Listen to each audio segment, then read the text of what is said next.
Well, today it's my great pleasure to introduce our guest today, Marchell Abrahams. Welcome, Marchell, Thank you. and thank you for giving us your time. Now, you're one of the early supporters of the Britain's Hidden History movement. Yes, We actually met at Ross's funeral, I remember. and that was a beautiful tribute you gave, and it was on such an emotional occasion. It was. I was enormously honoured to be asked by Angie to do that. I have to say that my contribution to the tribute itself was pretty minimal because it was Ross's cousin, um, Neil Broadstock, who actually provided the meat of it, so to speak. And it was my pleasure to read his wonderful words. Like all Welshmen, he seems to be a natural poet. So that was how that came about. But yes, it was an enormous honour to be asked to give it. And wasn't it a packed day, despite the dreadful weather? I was in the other church. It was two of them were packed. Mm, Well done for that. You did marvelous there. thank you. So So did before the other two, by the way. So yeah, the they other two, did. it They was did. yeah, it was very special to be there. It was indeed. So before we start, then, can you tell us a little bit about yourself? Um, I could. I'm not quite sure what there is very interesting to say. Um, I've always been fascinated by words. The English language has always been my thing. I used to be laughed at school because I read dictionaries for fun, and it's I'm a soldier's daughter and a soldier's widow, so I have a natural affinity with the army mind, if you like. My mother was in the Wrens during the war, and I'm not particularly, I didn't go to university or anything like that, which I minded a lot because my father came from one of those formidably intelligent Scots families. And it was just as well I didn't go to university because I would not have made the grade at all. But I'm lucky actually that I didn't go because I seem to have turned the other way round. And instead of um, climbing up the greasy pole with the rest of the academics, I'm now a deep sea diver. And this is a very much less a less occupied field, academically speaking. And so, yes, do I have to say anything else? No, that's I great. don't I know. find you very interesting. Oh, thank you. Half Scots, half English, lots of Welsh, and an Irish grandmother. Uh, So I think Um, that qualifies me as British. and with maybe an Israeli or two tribes of Judah surname. Oh no, no, it's a farming family from Shropshire. It might have been Hebrew in origin, yes. Yeah, yeah. There's a tremendous connection between the name Abraham and Britain, as I've discovered during Wow. my research for the Great Migration. So what brought you into Britain's hidden history then? Um, I like a lot of people. It was finding the wonderful book, The Holy Kingdom, by Wilson and Blackett and Adrian Gilbert. And it was a complete revelation to me. And I read that book. I've got it here. Shall I show you the state it's in? This copy of mine, it's got ears, it's 30 years old, it's full of my scribblings, and it's got bits stuck at the beginning. This was my early Bible, The Holy Kingdom. I know we're not supposed to be talking about that, but through that, I found Alan Wilson and Baron Blackett's other books. And we're going back, we must be going back the best part of 20 years now, 15, 18 years, somewhere around there. And there was a telephone number at the back of one of his books, Wilson and Blackett's books. Was it The Trojan War? I can't remember. And I rang it, and Alan Wilson answered. I didn't realize Wow. it was his home number. And we spoke for about 45 minutes, and I've never forgotten it. And then, like a lot of people, I was trying to, I think I only bought two of their books, and I was missing one. And some years later, I tried to find it, and they were going for ridiculous prices on Amazon, £1,000, £1,500, far out of my league. So I gave that up, that idea up, and then I tried to find them again some years later. So we're going back about 4 years now, 4 or 5 years. And imagine my surprise when I saw they were all republished by Cymroglyphics. And I thought, well, I don't know, that's a new name on me. So I ordered a couple, and they came with the most wonderful handwritten letter from Ross. Wow. And I'd explained in my letter that I was interested in this, in my letter of answer to him, I mean, that I was also very interested in Britain's hidden history. And I think this was even before he'd started his YouTube channel. And I was already collating notes about Brutus and the migrations based largely on what I'd found in here. And he said, well, you must come to Wales one day. So we fetched up in Tonteg, and that was 2020, October of 2020, just in time for the lockdown. And so our 6-week stay lasted for 8 months. And I began this wonderful collaboration with Ross, which ended up with me editing the Odyssey book of Wilson and Blackett's, and doing all his proofreading and that sort of thing, and really, really getting on with Brutus and then Albine, because it was Ross who said, well, why don't you write the book? So that's how the Great Migrations came about. Wow. So this is going to be a massive addition to the bringing of true British history to light then, your I book. sincerely hope so, yes. So what's the title of it? The Great Migrations to Britain. And when did you write that then? Well, I started collating the notes for Brutus, as I say, about 10 or more years ago. But it was really Ross who nudged me on to putting it into a book with the other Great Migration, the previous one, the Albine one from Suma. And so I did, and it's in 2 parts, and I've done it in the true British fashion. We sync back in time. So Brutus comes first, Albine comes second. And I thought, well, you know, if I get 40,000 words out of this, that'll be surprising. And it's now 101,000 words. And that's absolutely stunning, because I had no idea there was so much to find. I thought I would be, you know, padding it with speculation and whatnot. And indeed, there is speculation, but it's based on a pretty fair and firm foundation. Excellent. I cut you off then before you said the full title. So it's The Great Migrations to Britain. To Britain of 1567 BC. And here we stop, because I'm not sure how long it took Brutus to leave Italy, go to Epirus, gather all his Trojan refugees, build a fleet, gather some more Trojan refugees, send all his messengers around the Aegean, and bring them home to Britain. I've allowed him, he was a co-consul with Collatinus for a year between 509 and 508 BC. And I've allowed him, and I really don't know whether this is a sensible length of time, but I've allowed him 2 years to do all that I mentioned in Epirus and around the Aegean and so forth. So I bring him home to Britain in 506 BC. So it's 1567 BC and 506 BC. But that is pure speculation. Right. So do you think your book then will be the first ever serious study specifically of Brutus and Albine? Of Albine, certainly. There has been one book about Brutus, which was a serious study. And I do have a copy of it. Now, I'm not going to mention the name. Now, that's not because I either fear the competition or I don't wish to, I'm not being, God, what's the word, precious about this. But when I read it, I was so disappointed for the writer, because what he'd done was to try and get at Brutus from the literary evidence, if you can call it that. And you could tell throughout that this man was longing for Brutus to have been a real person, but the sources he chose to base his work on were literary, and therefore he came to the reluctant conclusion that Brutus was a figment, and that is really sad.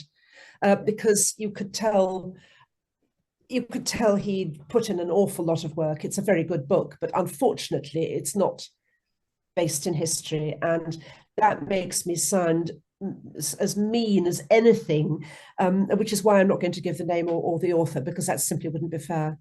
But that's a bit apart like from that, yeah, I was going to say that's a bit like the Arthurian legendary writers, the ones yes, who talk about yes, Arthur only from the yes, literary works in that's a them. very good analogy, that, Yeah. yes.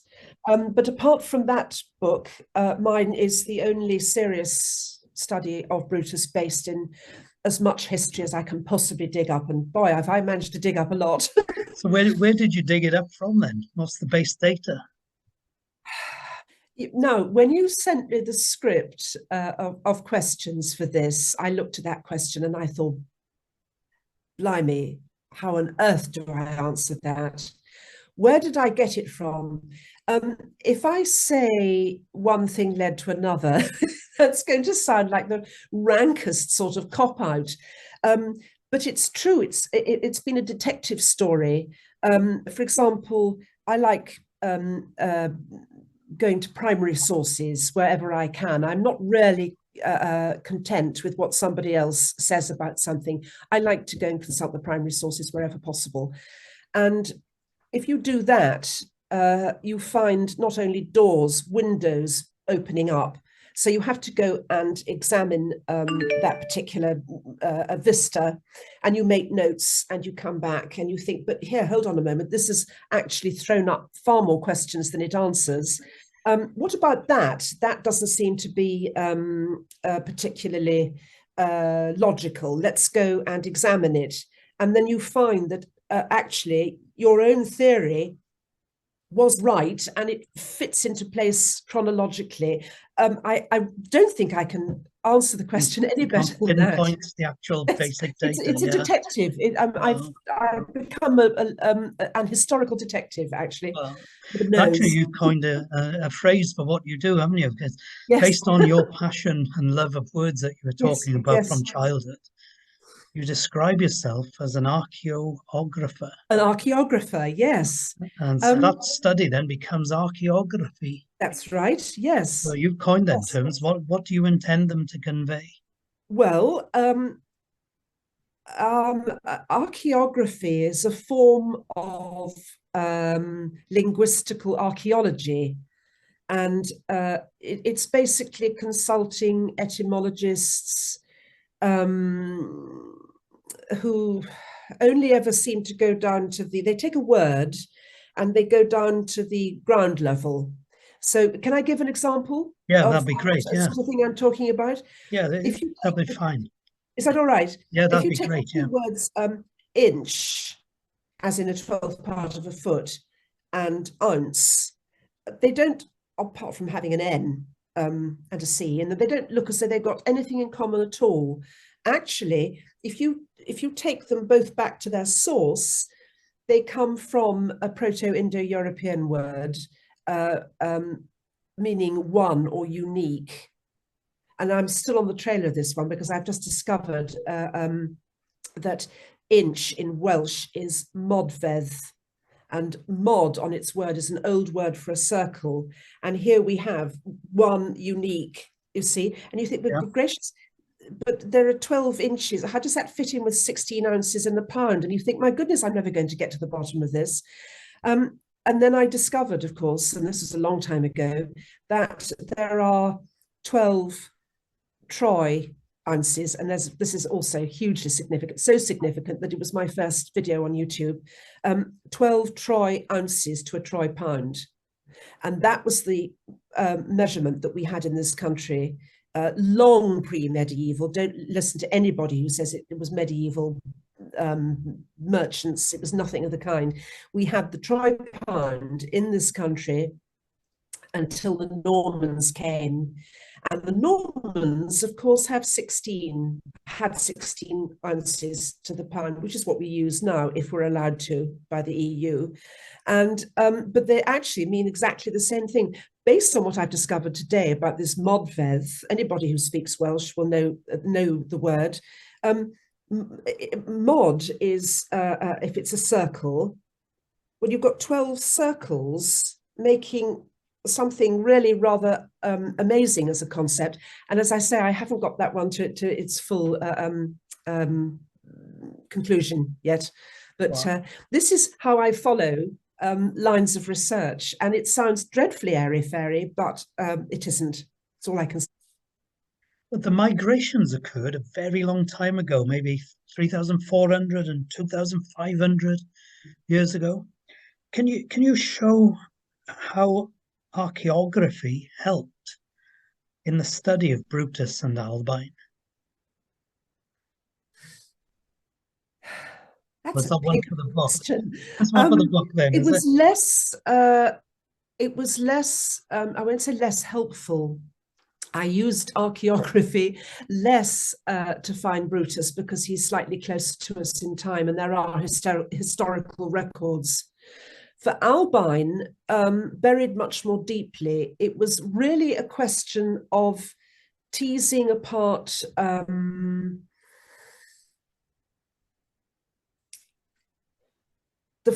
teasing lumps of fact out of the British habit of hiding factual things under a cloak of myth.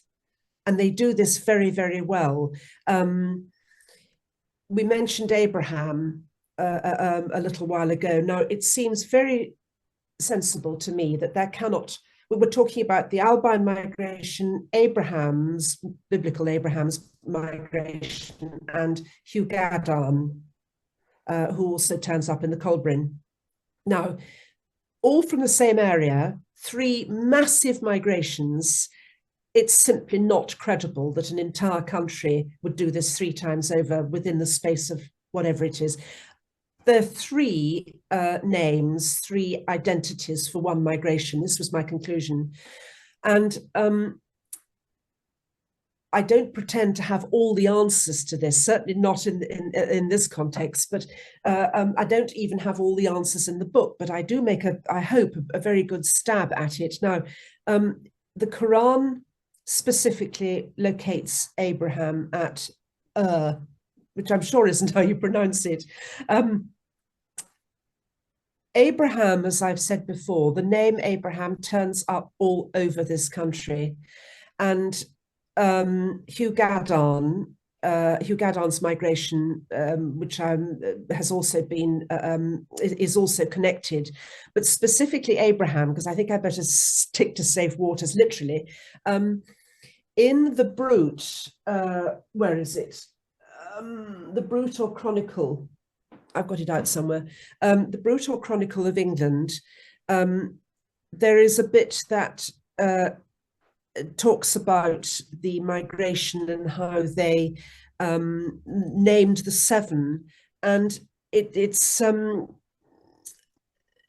the 7 is the same as we know in Welsh is Irhabren, I think in Welsh, the 7. But in one of these records, it's actually called the River Abraham.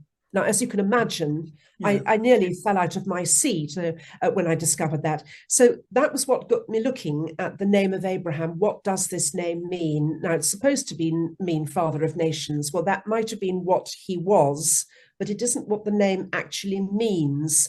And this is where archaeography comes into it, because there's a notion, and you'll have to forgive me, it sounds as though I don't know my own material, but my head is spinning with indices, and list of illustrations. Are they on the right side of the page? So I'm not thinking at that very deep level at the moment. So I can't, off the top of my head, remember all the exact definitions, but there's a relationship between Abraham and feathers, which is also related to the Psalms. He shall hide thee under his feathers, Psalm 91. That's not an exact quotation, you'll have to forgive me. And also a relationship with covenant. And covenant in Hebrew is berit or Brit. Mm. And this word covenant, the notion, this is how archaeography really comes into its own, because this notion of covenant, meeting, pledge, vow, promise turns up over and over and over again in these stories. And if I find something like that, that I know I'm on the right track. It sounds terribly woolly, I know, but in the book I show, as it were, do you remember at school? Now you've got to show your workings out. And I do try to show as clearly and simply as I possibly can how I take something and arrive at a conclusion for it. And this notion that the seven, Habron, was called Abraham, and it's in one of these records that of course I can't find, was to me an absolute blow away, because it took a completely anomalous lump of Brutus story out of the wrong place and enabled me to disentangle it for the myth that it was and put it back in its proper place 1,000 years before. Wow. So that's basically what I've been doing. It's no wonder my head's spinning. Yeah, we flew down from Belfast, internal flight. Yes. And I was amazed when I looked down. I saw this straight superhighway, silver, the middle of Britain. Yes. Wales and the borders, in the borders, yes. Isn't it? It seemed to be a straight line, and it looked like a superhighway. Yeah. That was the River Severn from above. Wow. Yeah. So you mentioned schools there. These migrations just aren't taught in schools, are they? No. Is that because academia doesn't embrace them as fact? Well, I'm going to be very naughty here, and I'm going to answer that with a question. Why is the ancient and immaculate civilization of Sumer not taught about in schools? Another good point, yeah. I think this is not the time or place to go into what lies behind all the undoubted manipulation and of our education system. In living memory, for example, Scots state education was the best in the world, no question, not any longer. Now, some vested interests, I think we all know what and who we're talking about, has made it so that the education system does not teach people how to think for themselves, as thank God I was taught how to think for myself. They're taught what to think, and that is the beginnings of tyranny. And I think there I'd better stop, otherwise I haven't got enough money to bail either of us out of prison, which is undoubtedly where we'll fetch up if I carry on like that. So why is it then that mainstream academia hasn't long found what you because found? Mainstream academia is not interested. I think it's more than their life's worth. The vested interests we're talking about hold their jobs and their reputations over their heads. We've seen the damage that can be done to an independent thinking scientist, Immanuel Velikovsky, the damage done to Wilson and Blackett. Oh gosh, there must be several others. There's a Canadian woman, gosh, I can't even remember her discipline. That's terrible. I'm so sorry. She had a double-barreled name and she found something that didn't fit the mainstream narrative. And her reputation was pulverized and she's never been heard of again. And I'm afraid it happens more and more and more. To actual academics in the university world, is it? Well, Wilson and Blackett weren't in the university world, were they? They were not, no, but they trod on some very vested interests. Have you had any support at all from academia or any positive commentary when have you ever reached out, for example? Well, what do you think of this? I do have a website, which is, I haven't got anything on it really, except my mugshot that Ross drew, and a potted biography on academia, which seems to be a very it seems to be a magnet for free thinking academics. Now, this is an amazing thing. Yeah. And I have found several papers by, gosh, let me pull a name out of the ethers. Yuri Mazenkis, for one, who writes about the Hittites, and gosh, I hope I've tacked him onto the right discipline. Just my luck if he's something to do with Anatolia, which of course is the Hittites. Oh dear. Yes, I've found several papers on academia which have been a tremendous help in either supporting my theory or shoving it in the right direction. I haven't put anything up on academia myself, simply because I can't spare the time at the moment and I don't quite know what to put up. But I haven't had either support or the reverse, oppression from academia. But then I'm still under the radar at the moment. Yeah, academically speaking. Well, let's hope that We'll doesn't change negatively. Yeah, let's hope it doesn't change negatively when you do publish. So your work takes the historical perspective regarding the migrations back to the time and area of Asia Minor. I think that's right. Prior to migration, before the migration. So that, in other words, is a prequel then to the migrations. Is it dealt with in your book, or do you have another book planned? It's mentioned where it's necessary to provide a foundation for what I'm talking about in the book, The Great Migrations. I don't expand on it in The Great Migrations for the simple reason that The Great Migrations would be about that big by the time I finished. So yes, I do have a prequel planned. And we have to remember at this distance in time, people were much more connected to what you now know I call the numinous, which is not just God, it's that sense of purpose, the sense of direction, the blueprint that lies behind us all, some in some stronger than in others. That I call the numinous. It's people were far more connected to it 3, 4, 5,000 years ago. And how this came about, how man and the spiritual world, and the world of the urges behind us. I don't mean bodily urges necessarily, although they are important, and they also have their counterpart behind the scenes. I hope I'm making sense. That underpins humanity to a far, far greater degree than it does now. And I examine all this in actually two forthcoming books, one of which is half written. The prequel to The Great Migrations, which was to try and answer your question with some degree of appositeness, is called Finding the Phoenix. And then the other one, which is a slightly more, not religious, religion, my goodness, has a bad name, but God as man, man as God sort of thing. It has a working title of God's Body at the moment. So yes, two more books like that to come, which will explain the background behind us as humans, I hope. Either that or I shall have gone raving mad and I'll be in a bin somewhere. I'm not quite sure.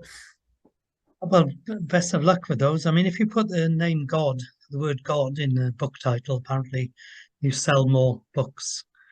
I think there's people who just buy it because the word God is in it. Oh, good. They get a shock by the sound of it. They might have a bit of a shock. Well, yes, I hope not.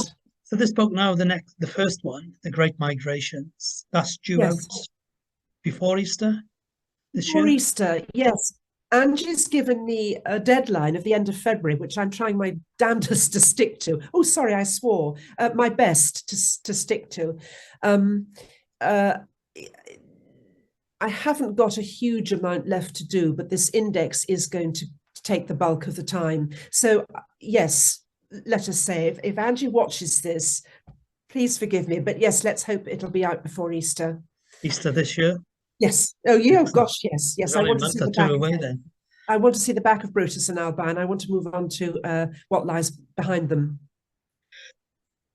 We haven't really had a potted history of Brutus or Albine. Is there a quick potted history? Oh, yes, indeed. Brutus turns up in the Welsh genealogies in his exact right place.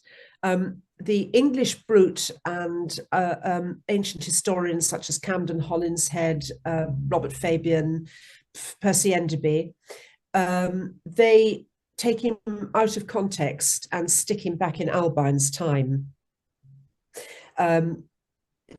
As I've sort of vaguely explained, it was quite easy to actually take him out of that, put him back in his proper context, and the whole thing now moves seamlessly from Noah forwards. Brutus, therefore, Brutus descends at the very least from King Lear. This is all in the Welsh genealogies. And he comes from the three daughters, everybody knows of Shakespeare's play, Goneril, Regan, and Cordelia. Cordelia had no children. Goneril's son and Regan's son both fought for the throne. Goneril's son won, as he should, because he was the elder. Lear descends from, Brutus descends from Lear's second daughter, Regan. And I've matched up the generations and everything. Wow. And he is of Etruscan origin at a time when there was very little difference between the Etruscans and the British, because we're talking 150 years only after the Anatolian migration to Italy. Yes.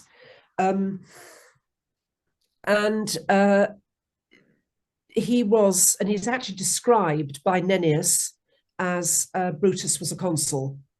So that was a tremendously important clue to hang Brutus on. Also, Enderby, Percy Enderby, who wrote Cambria Triumphans, this wonderful book, which Ross holds up, or used to hold up all the time, Cambria Triumphans. Can you see that okay? Yeah, I can see it, yeah. He actually calls Brutus Priscus, thereby hanging Brutus to his Etruscan origins. Lucius Tarquinius Priscus was his grandfather. Wow. It hangs together beautifully. It doesn't sound like much when I say it like this, because I'm just plucking names out of the air, but it all hangs together. Yes, so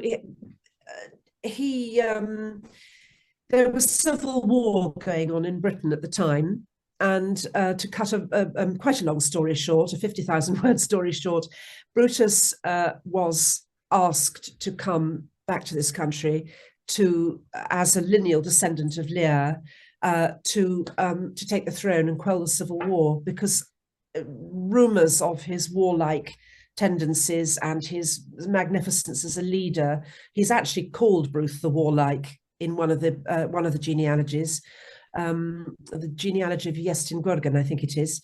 And so he's asked to come to this country to take the throne and shut up the claimants and quell the civil war, and that's what he does. So that's him. I better not go into too much detail, had I? There's no need. Just whetting the appetite for your book, basically.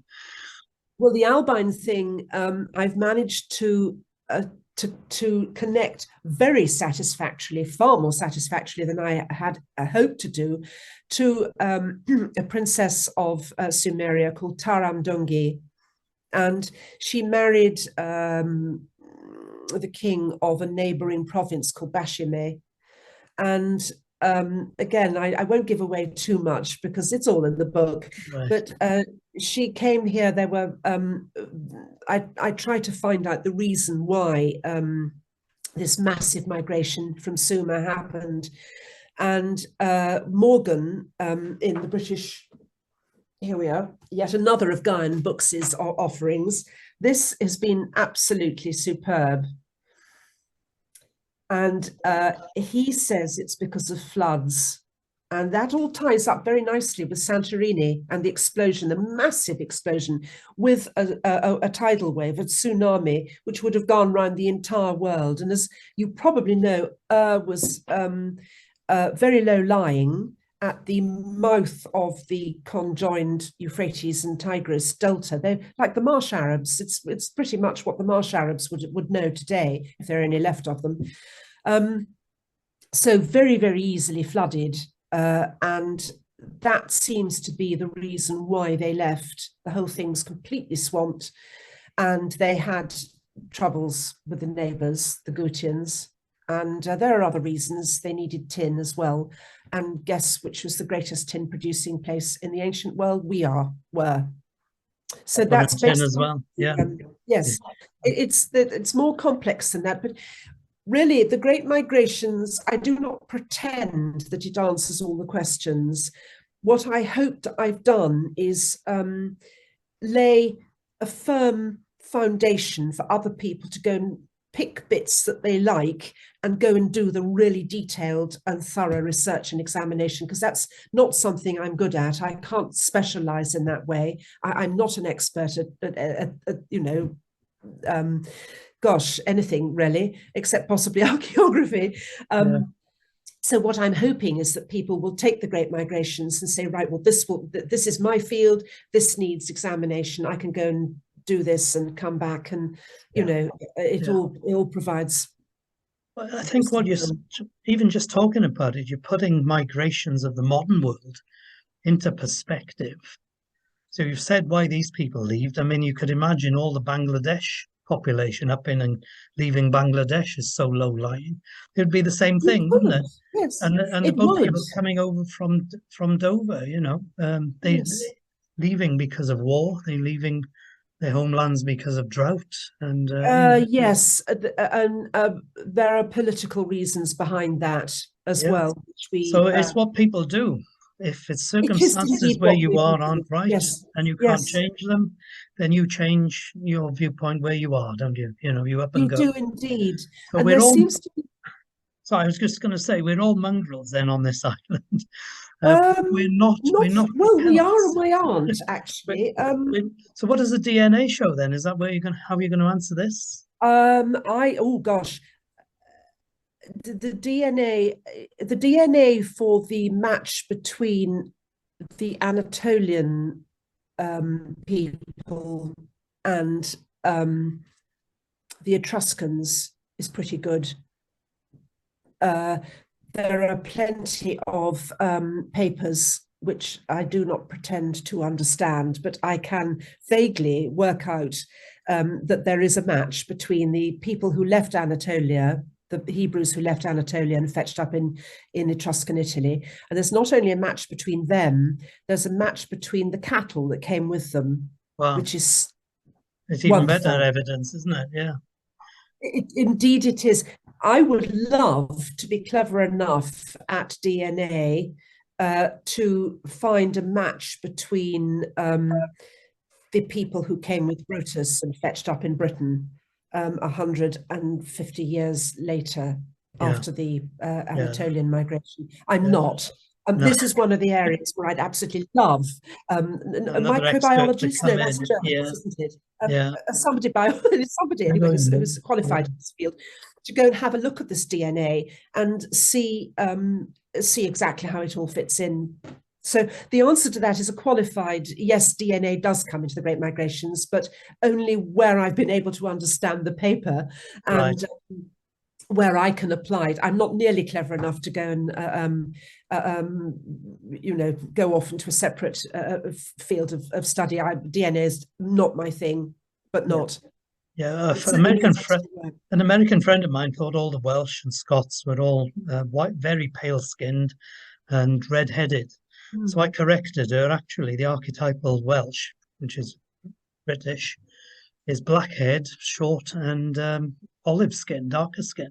It's true, and that seems to be a Cymric Anatolian thing. However, there's a lot of reference to the tall, red-headed, tartan-wearing people whose bodies fetch up inconveniently all over the place, such as Urumqi and Egypt.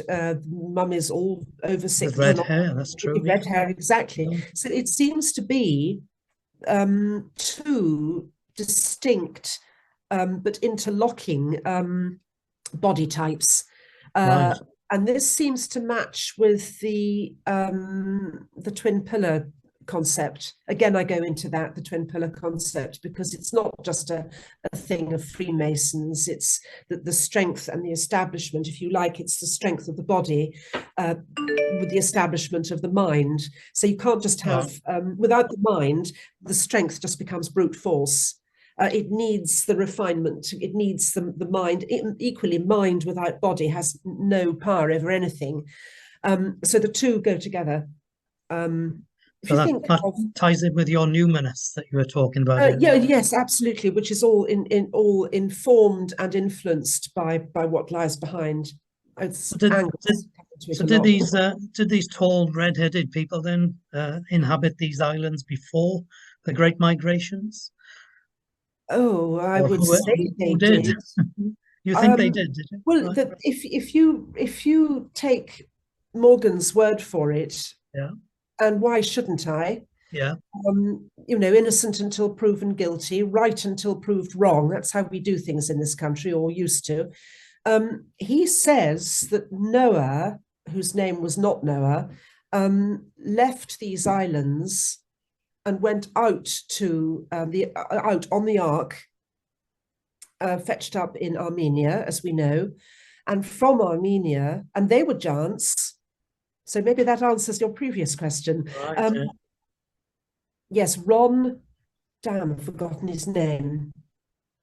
Ron Wyatt is very, very good at this. And he's another one who's been completely blacklisted by mainstream academia because he goes off into all sorts of interesting areas that you and I would find fascinating and well worth a study, but because it doesn't fit the, the narrative, he's been completely washed out of it.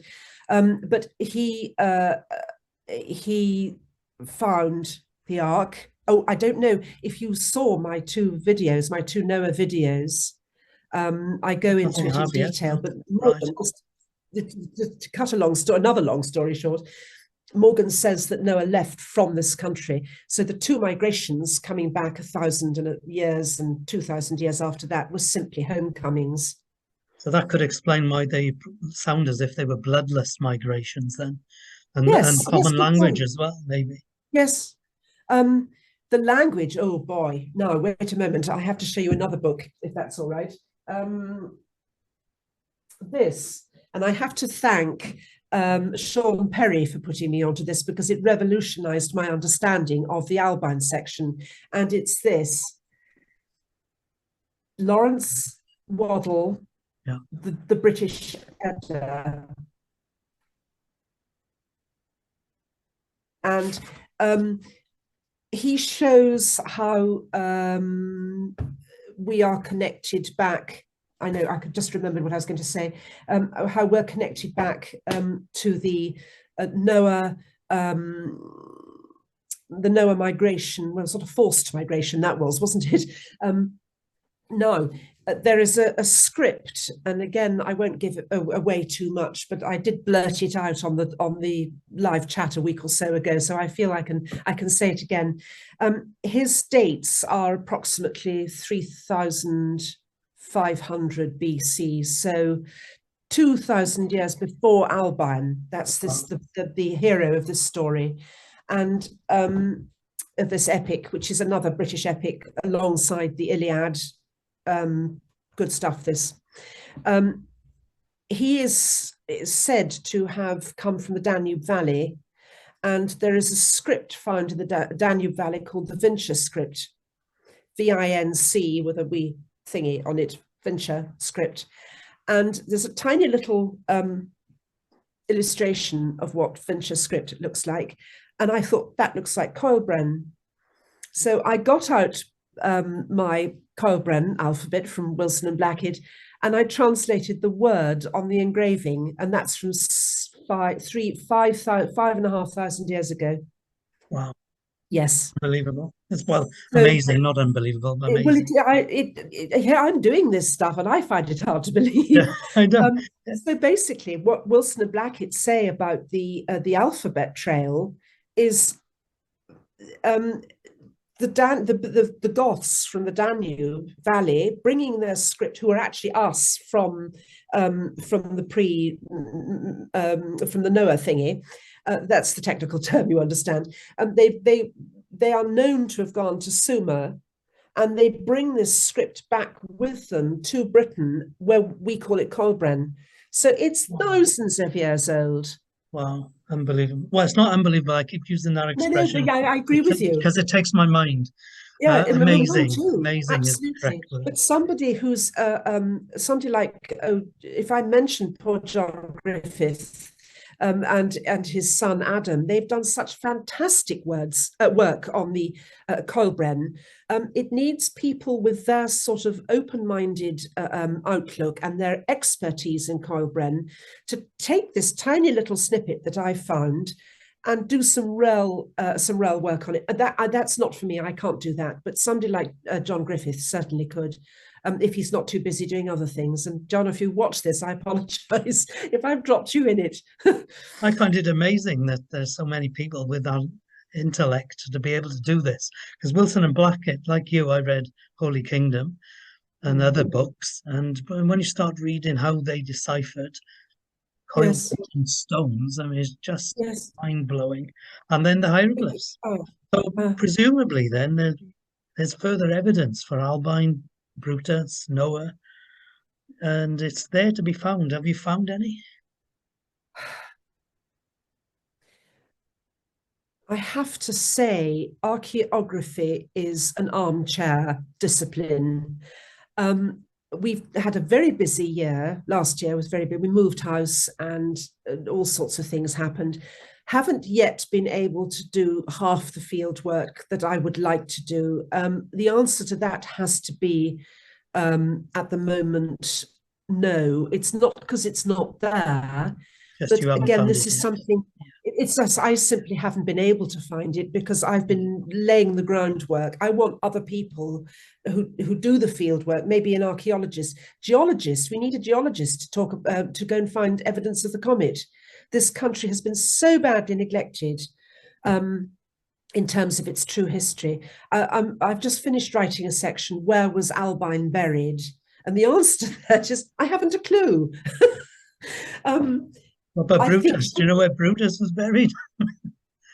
probably on the ancient records say, the British records say he was buried under the White Tower, the Bryn Gwyn in London, and of course the Tower of London is is it? Oh gosh, when were Belinus and Brennus? 400 BC. The Tower of London is at least 1,000 years older than we have been led to believe. I don't mean in its present construction, although there might be some really ancient foundations there. But the Bryn Gwyn was a holy mound. E.O. Gordon goes into this in her book, Prehistoric London.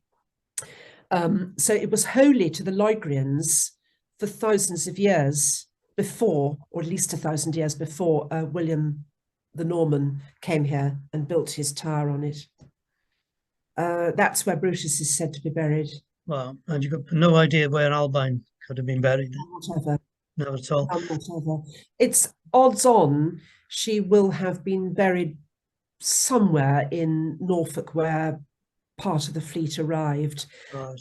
Well, for now, I say that, I'm going to retract that speedily. The part of her fleet went into the Severn, part of it went into the Thames, part of it went into the Humber. Right. And she landed all round the south.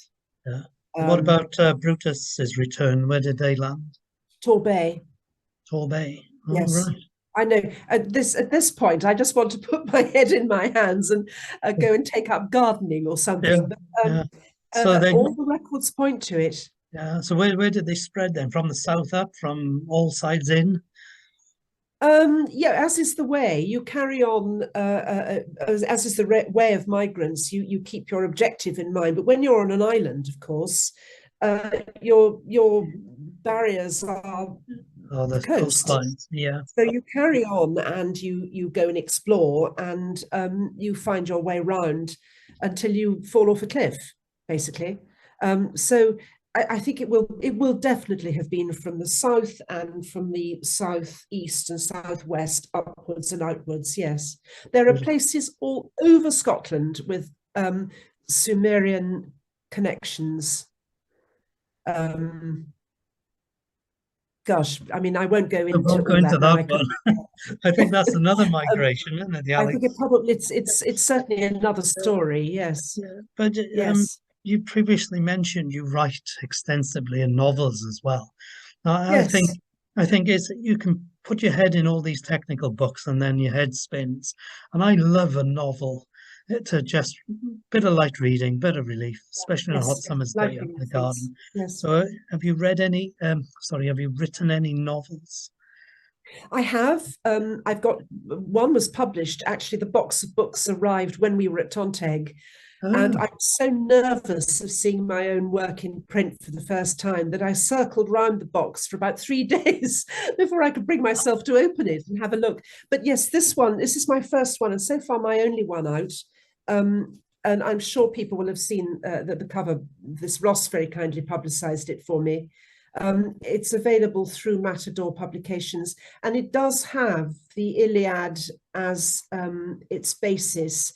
I use forgotten, neglected, and hidden British history as the basis for all my novels. I've got several more which could come out tomorrow, but no plans to publish them right away then. I'd love to if I could find the right publisher. I thought that might be me, but I'm not sure that I can manage to write and publish as well. So I've done a bit of a backtrack on that. But if I found a sympathetic publisher who would allow me to keep my own standards of English and punctuation, and not expect me to use alternate when I mean alternative and that sort of thing. Americanisms and all that. Yeah, grim. Yeah. Then I'd love to sign a contract. Excellent. Well, thank you very much, Marchell. I really appreciate the time you've given us today, and I wish you all the best. Thank you. In your work, pleasure. yeah, and with academia, and with book sales as well. Well, thank you so much for your interest. So on the end of this recording, we'll show where we can buy the books, the first one that's already in print, and also then the Great Migrations. That's going to be an important one. Yeah, I hope so. You've mentioned you've already recorded interviews on your own YouTube channel. What's that called? Oh, my own YouTube channel is just my own. It's just Marchell Abrahams, but I did quite a few with Ross, which are on the ones with Ross will all be left on Britain's Hidden History YouTube right. channel. Yes. Excellent. Yes. So we look forward to seeing more from you in the future then. Well, I've got another one coming up actually tomorrow with another YouTuber. And isn't it nice, by the way, to see Ross's subscribers going up all the time? It's fantastic. He'd be so pleased. Yes, I've got another interview coming up tomorrow, and can I give you this as a nice little thing to end with, because it's a real fillip to me. Amazing. I've been invited to collaborate on a children's book by the illustrator David William Press, he's called. And he's seen my work, and he would like me to contribute to giving him the historical background. Now, his book, and I promised I would get this right, The Bulldog Bikers, What Made Britain Great. And I should be clever enough to show you the cover, which he so thoughtfully sent me. Sorry, David, if you're watching this, I'm not very good at this sort of thing. But yes, I've been invited to collaborate with him. So this is all points west. It's fantastic. I'm so lucky. Excellent. We're lucky to have you in the movement with us. Thank you very much. Great pleasure. Thank you for asking me. Thank you. Welcome.